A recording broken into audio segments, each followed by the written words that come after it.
Hi, welcome. I just want to thank you all for attending what is to be a wonderful talk about the work of Richard Pousette-Dart. It will be a lovely conversation. Currently at Palo Alto, we have a beautiful exhibition of Richard's work, which is on view until December 19th. I'd love to give you a little background on our panelists today. We have Charles H. Duncan. Charles is the executive director of the Richard Pousette-Dart Foundation. He curated the first museum exhibition and wrote a comprehensive catalog on Pousette-Dart's photography. Charles also contributes frequently to publications including the Brooklyn Rail. Our next panelist is Jeffrey Katzin. Jeffrey is a doctoral candidate at the University of Pennsylvania and a Curatorial Fellow at the Akron Art Museum. From Cleveland, Ohio, he specializes in the modern and contemporary art of the United States, with his research ranging from painting to photography, film, and video art. Jeffrey has received a certificate of art museum studies from Smith, a BA from Wesleyan College, and an MA from the University of Texas at Austin. He's currently working on his dissertation at Penn. And our final panelist is Joanna-Pousette-Dart. Joanna was born in New York and graduated from Bennington College in Vermont. She's lived and worked in New York with blocks of time spent in New Mexico. She's the recipient of the Guggenheim Fellowship in 1981, a National Endowment of the Arts grant in 1989, and an American Academy of Arts and Letters Award in 2017. Her work has been the subject of many solo exhibitions, most notably at the Wiesbaden Museum in Germany, the Listen Gallery in New York and London, Locke's Gallery in Philadelphia, Pennsylvania, Texas Gallery in Houston, and many others.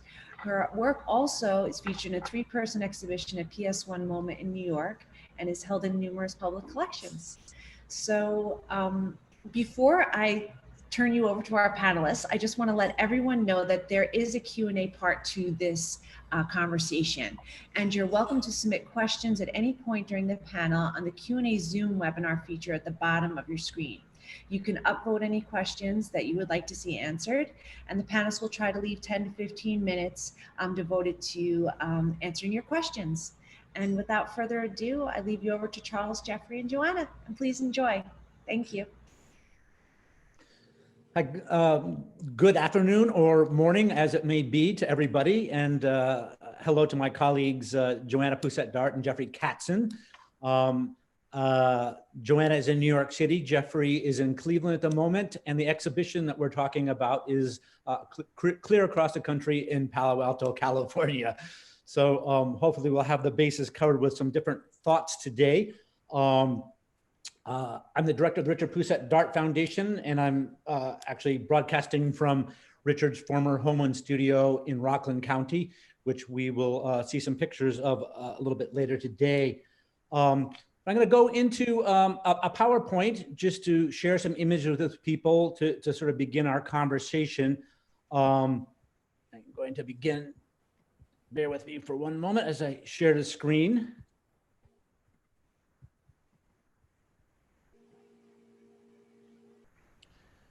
First of all, just to sort of orient, who is Richard Pousette-Dart? And instead of going into any kind of lengthy biography, I thought I would begin sort of near the end.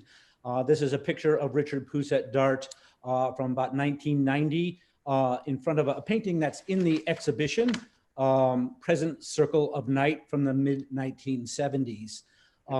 It's probably not by chance that this photograph was taken by the photographer Hans Namath, who gained fame by photographing and filming Jackson Pollock in the 1950s and other abstract expressionist colleagues. When you mention the name Richard Pousette-Dart, the hashtag abstract expressionism often comes up. Certainly Richard, who was born in 1916, was part of the first generation of abstract expressionists and then founder people of the New York School.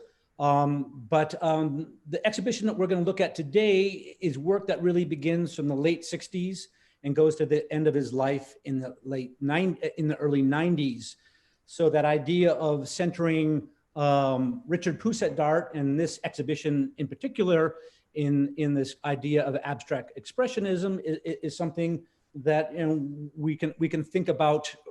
How does that term apply or not apply to Richard Pousette-Dart, especially in this era? And then the bigger question, where does Richard Pousette-Dart sit within all this? Of course, the best way to do that is to look at the exhibition and the works itself. So I'm looking forward to having a conversation with Joanna and Jeff in that regard. I'm just going to go forward. This is actually upstairs from where I'm sitting right now. This is Richard's studio in the mid-1970s with Richard, as you can see on the bottom right side, along with some of the types of paintings that are in the present exhibition in Palo Alto. This is the exterior of the house, and I should just mention, not incidentally, we're very proud, this is where the foundation is based, that the Richard Pousette-Dart House has been nationally and on the state level accepted into the Registry of Historic Places. So it's one of the few artist studio houses from abstract expressionists still in play. And we're very happy that the foundation is based here.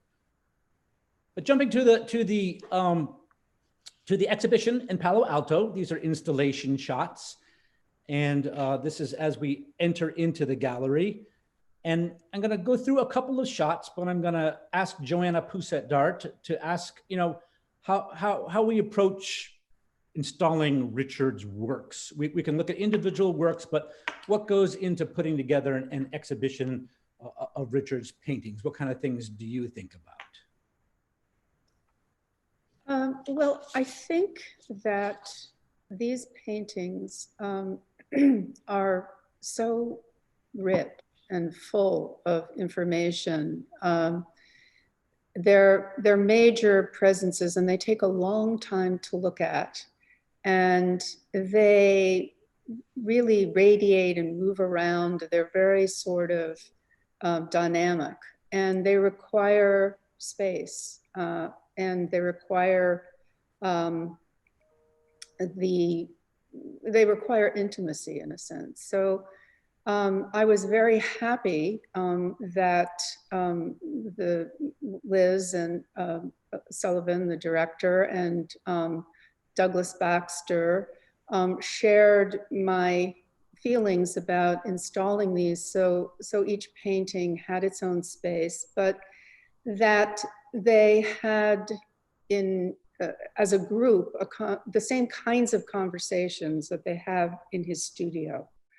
And the nice thing about this space is that when you are in the center of it, you are feeling the vibrations, so to speak, of these paintings. From the different rooms you're having views through, and those views through were very important in the conversation that the paintings have. And we really wanted to kind of create a world, in a sense, a world of worlds, because each one of these paintings is really like a little world.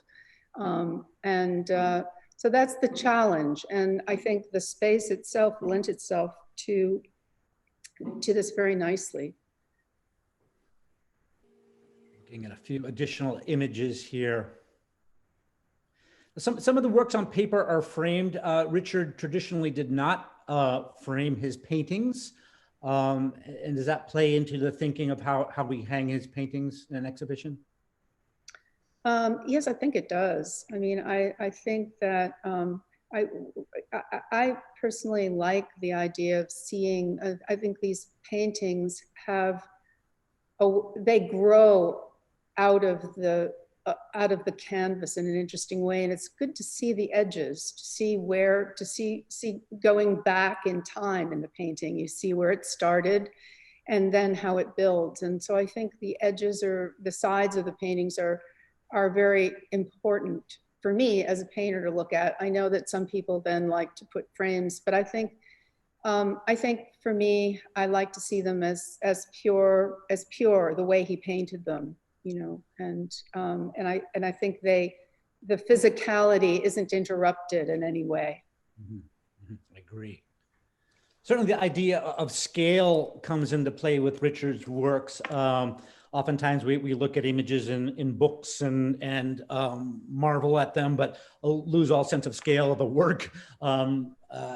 Here, this is 5 works from a series he did late in his life. Richard didn't generally work in series, but this group is called the Cosmos paintings. Each of these are about 14 inches, obviously roundels, and a little picture for a sense of scale with the human comparison involved here. Certainly Richard could toggle between scales, and when we exhibit, obviously how much we fill up a space makes a difference with Richard's work. They can be very powerful, but certainly thinking in terms of scale comes into play in hanging a show. You think? Yes? Yes, I think also densities, the different densities that you see in the show. So the relationship between the works on paper and the paintings is very interesting. That he was able to kind of work with very delicate, graphite and gesso, very, and create a great density. There's one drawing which will come up later, which is very minimal, but gives an incredible sense of density. Jeff, you wrote a wonderful essay for this exhibition, and in it you noted that, quote, faced with hundreds, thousands, perhaps even tens of thousands of individual marks, even the most observant viewers cannot fully absorb these pictures in a single glance. Tell us what it's like to stand in front of a Richard Pousette-Dart painting and try to experience it. Yeah, thanks for that question, Charles. Thanks for referencing my essay, which I really enjoyed writing. I feel like anytime I write something, I can always talk more about it and expand beyond what's on the page. So I'm happy to do that here. When I say that you can't fully absorb one of these pictures, I mean that very literally. I prefer to work with, when looking at works of art, from the literal up to the sort of more rich content. Because I think that if you start with what the sort of object actually is and what your experience with it is, you build almost naturally toward the higher level concerns, which I'm sure we'll get into. But to talk about, what it's like to look at these, they truly are, sort of in a literal sense, overwhelming. When I see one of them from afar, from across the gallery, entering it, it looks like a lush gradient oftentimes, or a really full space of color. You can see that effectively here as the density in the picture that we're looking at sort of really builds toward the very center of the canvas. You get a sense of these broad features, but at the same time, you note that they're made up of these many, many marks that I mentioned in my essay. And so that draws you closer to the picture. I think it's important, sort of like you said earlier, we often spend a lot of time looking at works of art in books, but to sound like one of my art history professors, the real thing always has no substitute. And in this case, that's important because the experience of looking at them is embodied. You look not just with your eyes, but with your feet as you walk closer, or with your torso as you lean in, and you relate to these things really in their actual scale. So those small details draw you in closer. And once you get to that distance, you realize that, say, this gradient, which looks sort of reddish pink, up close, it's really full of so many different colors, yellows, blues. The white is not necessarily at the density that you would think of. So much is unexpected when you get close to the picture. A white monochrome painting looks like that from afar, but up close it may contain a whole entire rainbow spectrum of colors all in it. And you realize furthermore that each individual mark, it's great to have this detail shot, has a different quality to it, has a different size or density or height to the paint from each individual dab, none of which is exactly the same. And that's really what you can't absorb, is that specificity. Even if I had a photographic memory, I don't think I could wrap my head around all of it, my mental state. I couldn't take in every one of those bits. And so maybe you move back again for sort of a sense of, well, let me get back to that overall picture because I'm sort of losing that sense of the painting. But then again, you'll sort of lose the sense of the detail because you can't possibly remember all of it. And so you go back and forth. That's what I find myself doing. And it takes, like Joanna said, it takes time to do that vacillation and do that walking and moving around to really get a sense of the full satisfaction that you get from these pictures. Or maybe it's, ultimately it's somewhat inexhaustible. Go back to a little view of us. Joanna, you talk about the experience of time and duration in looking at Richard's work. Maybe you can elaborate a little bit more on that. We don't just go in and get a quick iconography of a work and put it in our head. Maybe you can talk a little bit about that sense of time. Well, I think they involve time in a number of different ways. I think when you encounter them, you are, as Jeffrey said, you do have this sort of there's this overwhelm factor, you know, where you think, my God, how long did this take to make? You know, you feel that they took a very long time to be built, and you move through the layers as you look at the piece, as you get close. As you say, when you're away from it, you see it in one way, but when you move in, you really discover, because of the way that they're constructed, you discover all kinds of new things every time you look at them, honestly. You know, because frequently these paintings have so many things underneath them. And some of them may even start not as these implosions or forms. They may start in a very different way. They may have, you know, kind of more, they may have a whole different kinds of forms in them. But through the process in which he worked, which was that, you know, constantly, you know, he was really interested. He wasn't interested in painting something. He was interested in finding it, you know, in the process of painting. And so the paintings would go through enormous changes, really, really enormous changes. And he talked very often about emptying and filling a painting. He might have an image that he begins to erase, in a sense, and in erasing it finds something else that he wants to do. So they're very much, his process was very much open-ended, you know, questioning, experimental, and then gradually, at some point, the painting builds and it becomes what it's going to be. And then he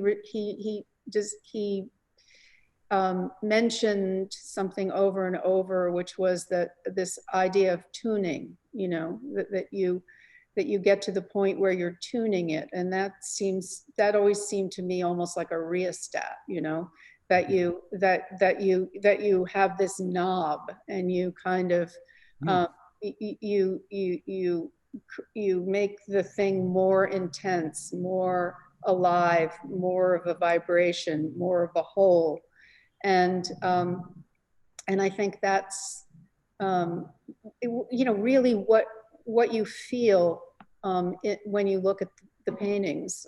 You feel this time that goes into it. Plus the experience of looking is very meditative. It's a kind of, you're pulled into this sort of, I don't know, it's a dynamic, but it's also stillness. It's a kind of a place that you really are beyond time. You're beyond the temporal.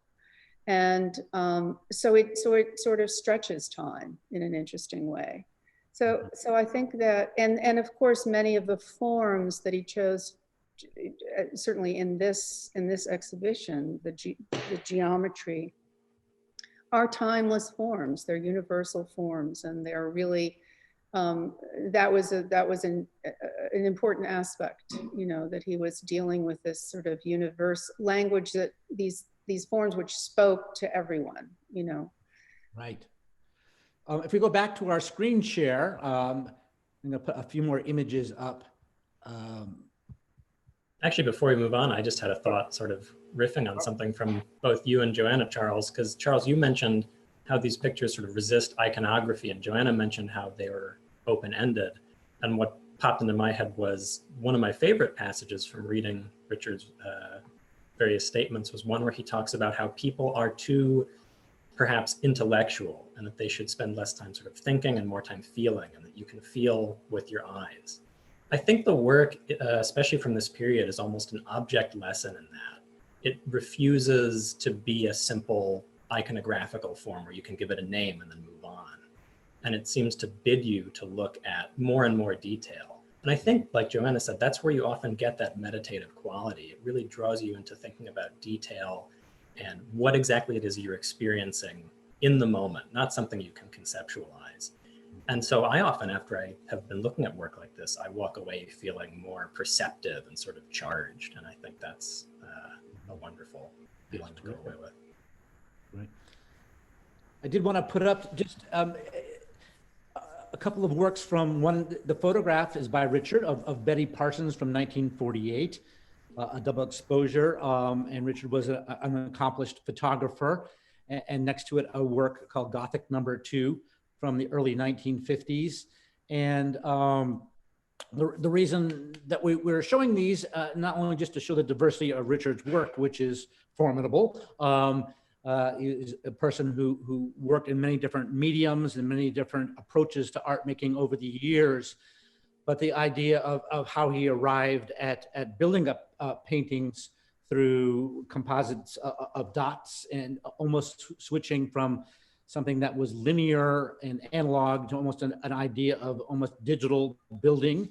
And when asked later in his life, I think when we look at paintings in Palo Alto, the word pointillism has come up in the literature ever since he started doing these. And careful to point out that pointillism is a whole system of color that relies on underlying white. It's very systematic. But that Richard, when asked about this later in his life, is this pointillism, he referred back to his early experience in retouching photographs, and saying that the photographs were basically made up through points of light. So it was really interesting that able to see sort of almost on a molecular level or a granular level of light. But there's an interesting quote by Alex Bacon, the critic, who said that of Richard's work, it is as if light is paradoxically the result of material accretion. So you're putting more paint on, and so doing that, you're getting more light out of the painting and building it up. But obviously there are some analogies to retouching photographs and photography in general. But in terms of adding pigment, we're actually we're working with this idea of light through pigment. And I find that very fascinating, for this luminous effects that come out of adding all this pigment to painting. It's not that it's shiny paint even. Black paint can along with other colors, can be very, very luminous. And he was just so masterful at being able to create that effect. Yeah, and I think it's interesting. I think it's important to mention that in Richard's practice, he was very much involved with sculpture and photography, as well as painting, and the cross-pollination that came through working back and forth between these different areas was really, really important. And it's fascinating to see how sort of the paintings influence the photographs through the way they were made, this sort of building process, layers upon layers. They affected the photographs in terms of the photographs, Richard using superimposition and composite forms in the photographs. If you go back to the picture of Betty and the Gothic No. 2, you can see that relationship, and you can also see that in this painting from the 1950s, the beginning of this sort of atomization of the form, as early as the 50s, where the gesture begins to break up the grid, begins to break up the linear. And I think that ultimately, the gesture that comes out of this photographic process, the sort of dab-like gesture, is not so much about pointillism as it's about creating a kind of an ether out of which things form, you know, a kind of a light out of which things grow and form. So I think the gesture creates a kind of a melding of light and form and surface. And just to speak to you know, what you were saying about Bacon's point. I've always found it sort of interesting and paradoxical as well that these paintings are so incredibly physical. Some of them are very, very heavy. They're very densely painted. They can be very, very densely painted. And yet they feel light, you know, they feel kind of ethereal, if you will, despite their physicality. So there's this interesting interplay between, obviously he was interested in this idea, in this kind of contradiction between the physical and light. And at the same time, a very light touch on drawings, and interesting just applications. Here, this is just straight graphite on paper, and in this case, two works in the exhibition, graphite along with acrylic mixed together, working together that way. Jeff, you're involved with contemporary art and late 20th century art as much as you are mid-century 20th century art. I'm wondering how you think of placing Richard, you know, post 1970.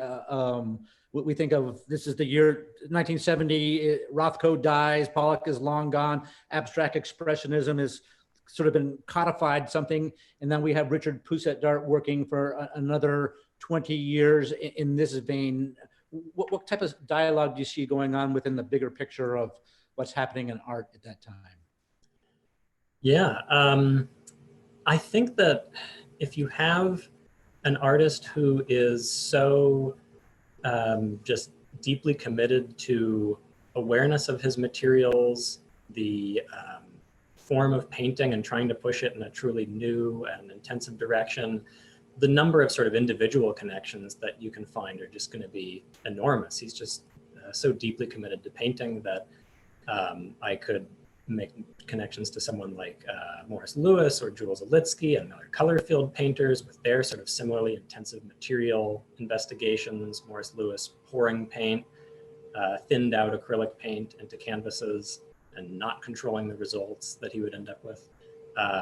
Olitsky eventually using spray guns to create a really truly different look for painting. The dabbing technique and sort of allowing the texture and the material of paint to play a significant part in the way every mark looks has a similar quality to it, a similar impetus. Or you were talking about pointillism in the late 20th century. I think a far better connection is maybe op art and geometric abstraction, where the idea of optical mixing, this sort of neurological phenomenon where your eye, when you can't see individual bits of color, mixes the color together in your perception. Like when you look at a newspaper page and you see what looks like a photograph, but if you look at it with a magnifying glass, it's actually black, magenta, cyan, yellow, just dots. And there were painters who really wanted to look at the relationship between your eye and your mind and focus on that type of quality. And Richard is sort of similarly with some of the really richer, intricately colored dab type paintings, doing a very similar thing.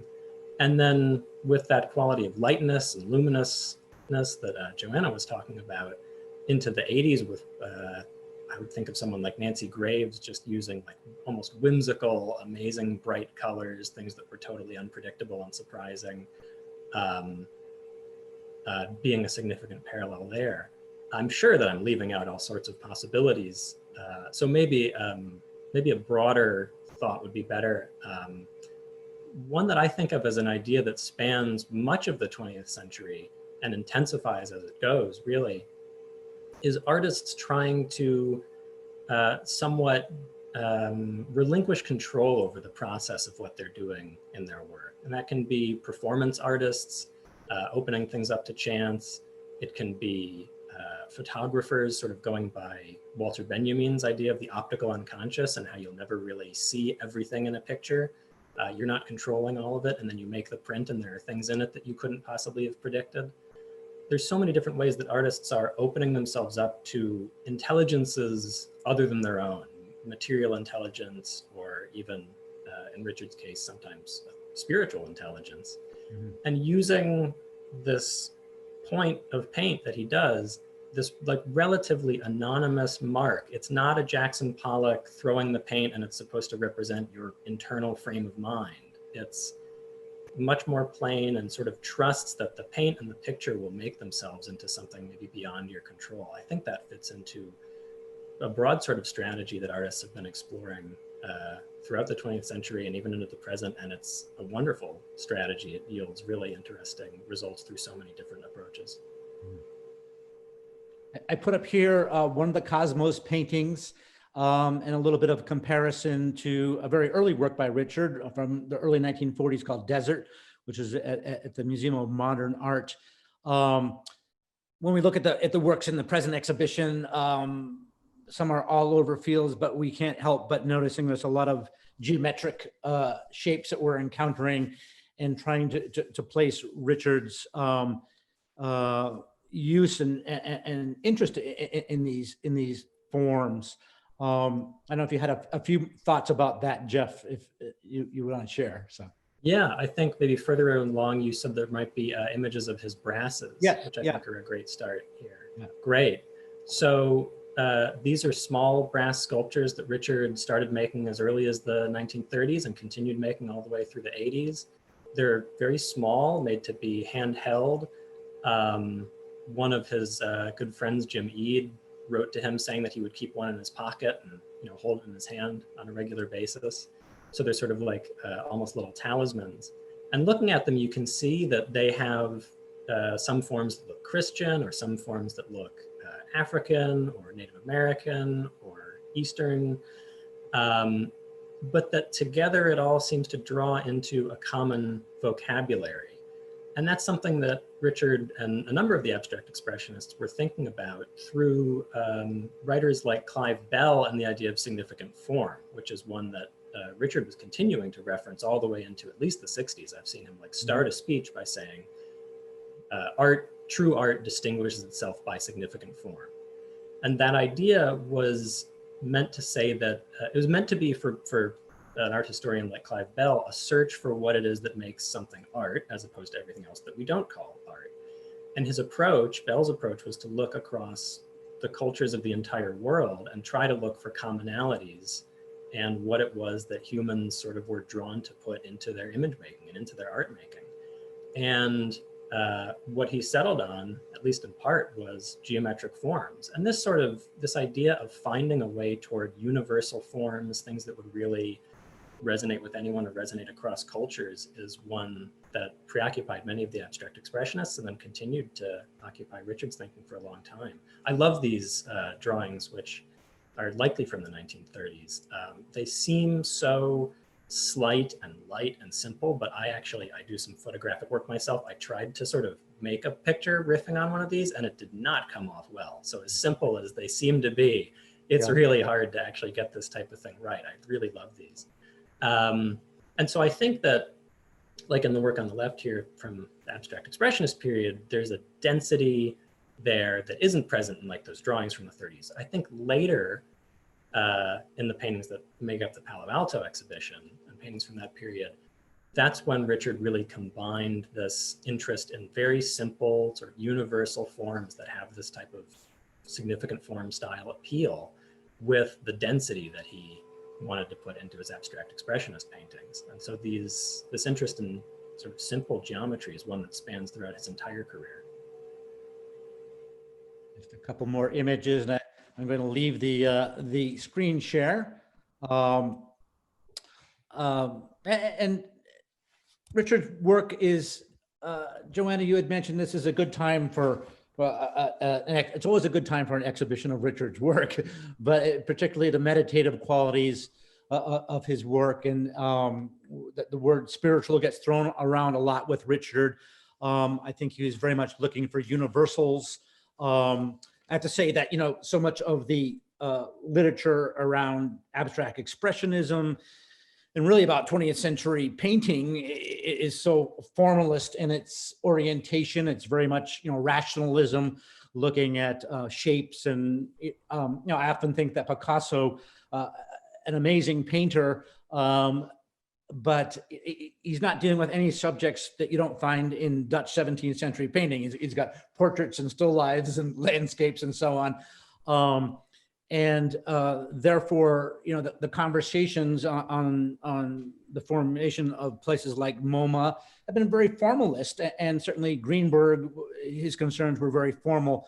And that became then the dialogue around abstract expressionist painting, and kind of pushed the ideas of spiritual and interpretation and other possibilities for works into a different dialogue that became very uncomfortable. I think for Richard, always there was an idea of universality and balance in work that was understood before he began the work. And he found many different ways of working towards that. As we talk about Richard's work and the spiritual nature of his work, if there is such a thing, it's sometimes an uncomfortable conversation. But it's not something that's based within a particular, creed, or as Richard said, my religion is my art and my art is my religion. That working through these materials, one can come, first of all, through the process of making, that meditative process of applying all these dots and tuning and working, but also the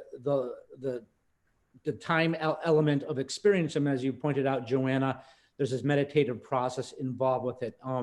So with all that said, a good time for us in our present situation and COVID time, when things have slowed down a little bit, but also a lot of social concerns going on.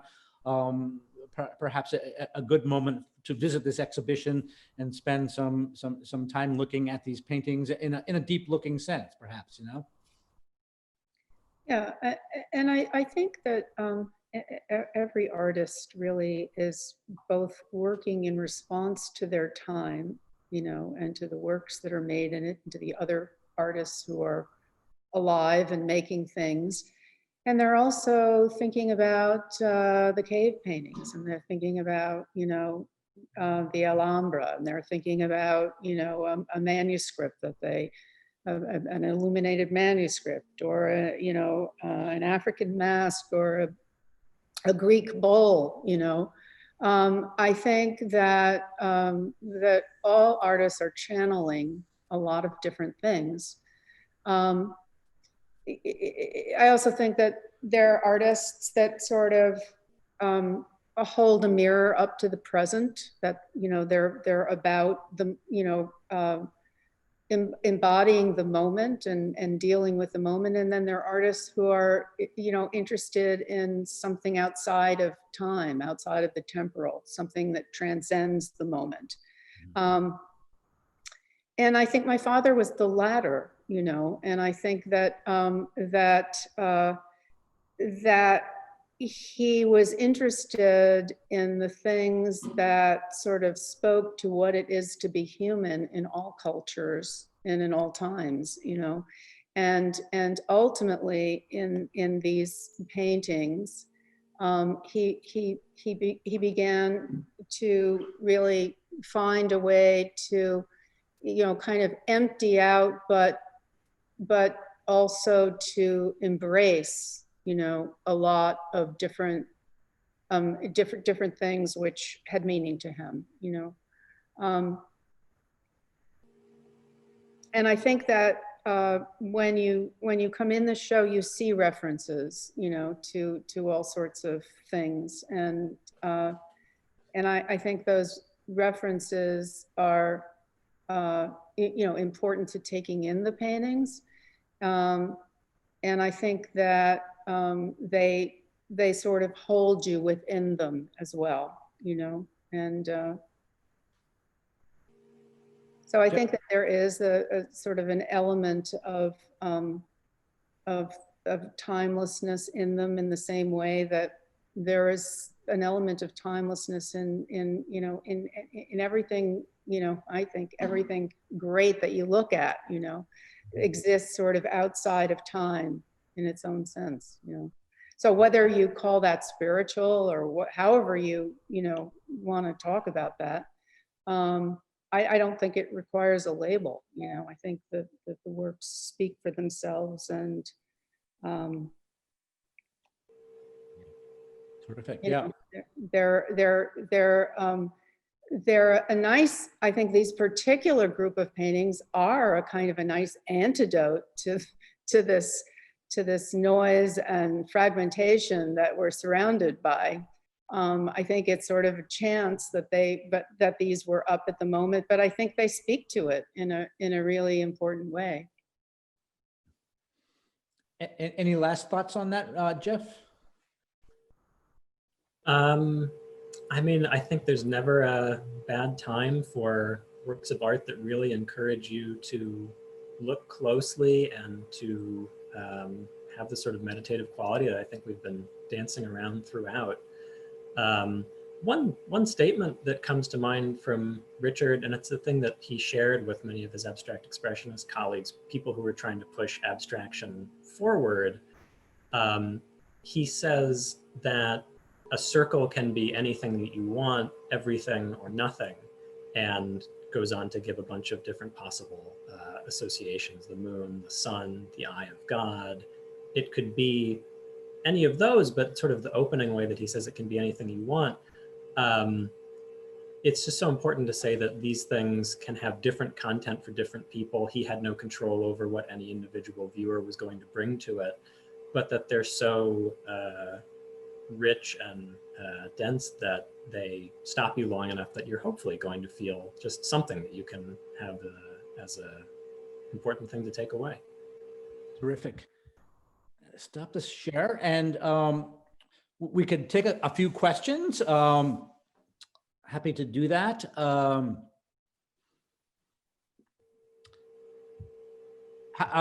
person asked, how did the artist think about the titles for his paintings? That's always a good question.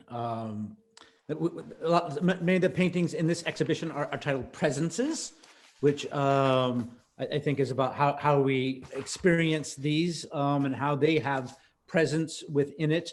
Although I would say, Joanna, I think that Richard first of all, he didn't work in series. He didn't head out to do a series of paintings on a particular subject or a particular theme or a particular bent, so to speak, but really kind of brought these things organically. He worked over, I must say, in a practical sense. When I first began working with the Richard Pousette-Dart Foundation, I found that the dates on some of the works were very confusing to me, because it would be 1972/1978. And I originally thought, well, they don't know when he made this, or we need to do more research on that, only to find out that Richard actually did work on this painting for 6 years, working on it, putting it away, pulling it back out, or as we saw in the studio, working on many different paintings at once. So, the idea that you would set out with a subject and therefore title your painting that subject,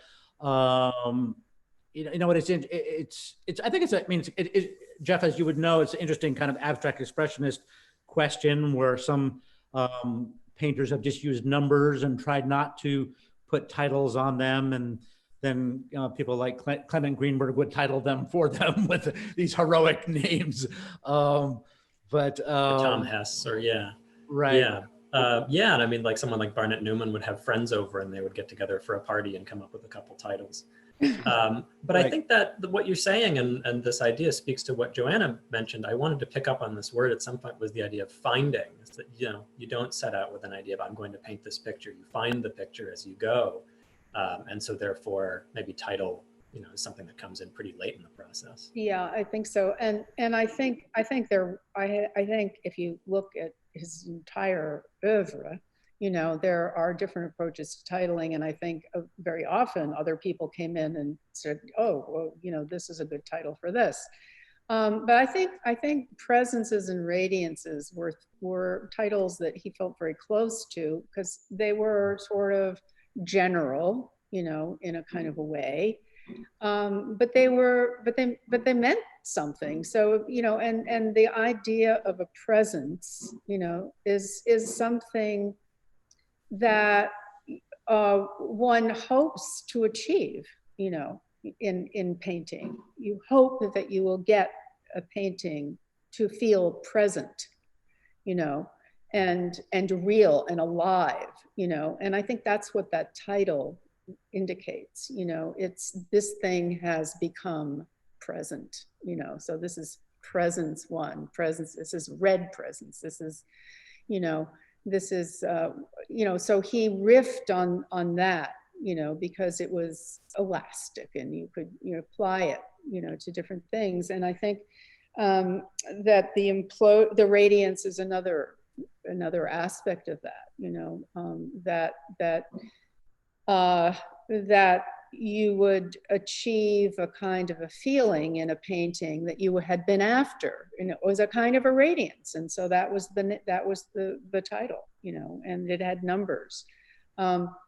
The cosmos, I think, in this show were, as I said, they think they feel like little worlds,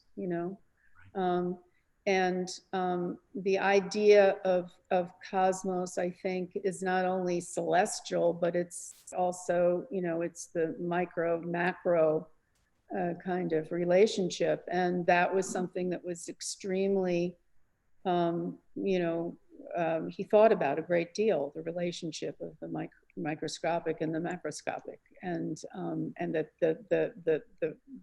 their interrelation, and that everything in the world was really kind of interrelated in a funny way. So that's where these titles came from. I think other bodies of works, the titles were had sometimes you come across a painting which you think, wow, yeah, that painting, that's a great painting for that. That's a great title for that painting. Right. That really makes sense. And then sometimes you come across paintings and you think, where did that come from? Right.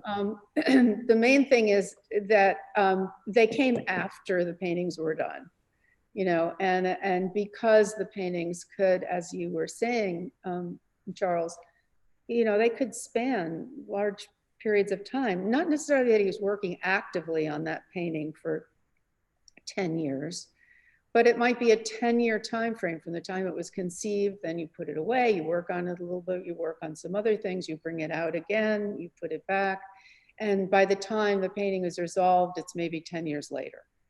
And it is what it is. Yeah. So I don't know if that answers the question or not. I think pretty well. Well, we leave a little bit of mystery to some of these, and I like that, it's so many years later. We had a question about, can you tell us about Richard's white period of the 1950s? It seems to differ so widely from the pictures in the exhibition. I don't have the images of the white paintings, but they're very much drawing on canvas almost. Won't you describe them as, Joanna? Yes, they're on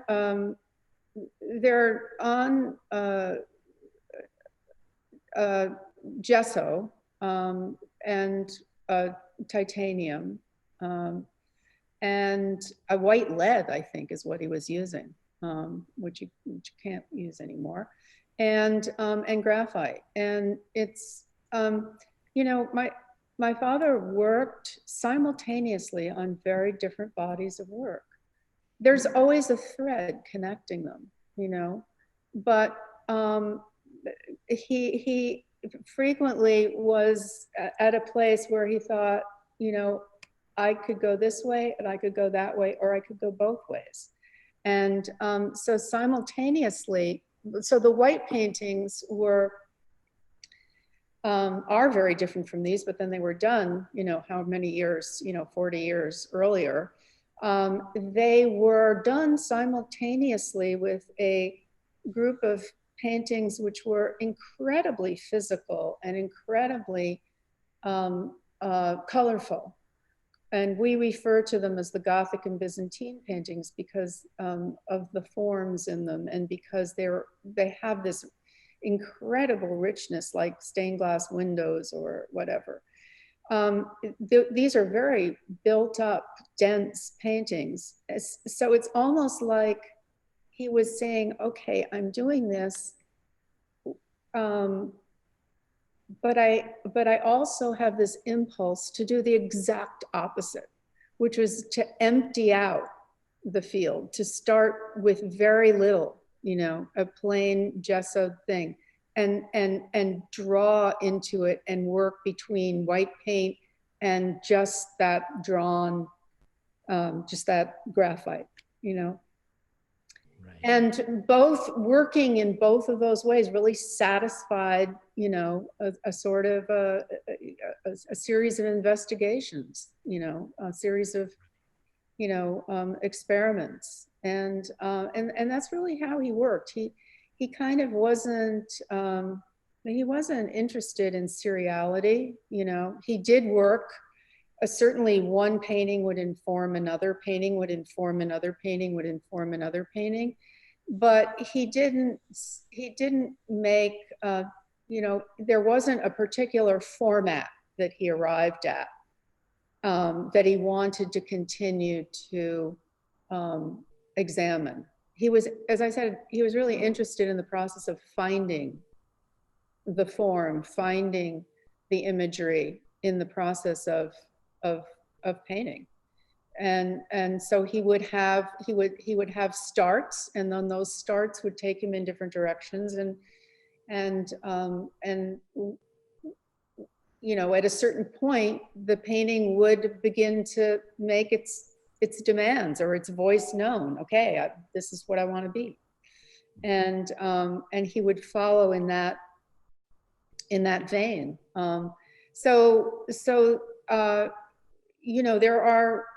There are different periods where he was working, and at the same time that he was doing these white paintings and the Gothic and Byzantine paintings, he was doing wire sculptures that in a funny way link the two of them together, because they pull in the linear aspect of the graphite paintings, which you also see in the Gothic and Byzantine paintings. So, but you then see these kind of, forms that you see in the paintings and in the sculpture at the same time. So there was this kind of back and forth between all these things. His studio is it was a very rich practice. Good, great. Well, a very broad question that I'm going to throw Jeffrey's way, but something that I think about, asking what has changed in the perception of Richard's work and career, in the last, 25 years. Obviously, that's not a simple answer, but I would say that, and before I pass it to you, Jeffrey, I just think it's so great to be able to focus in on individual artists through their particular careers as opposed to broad isms.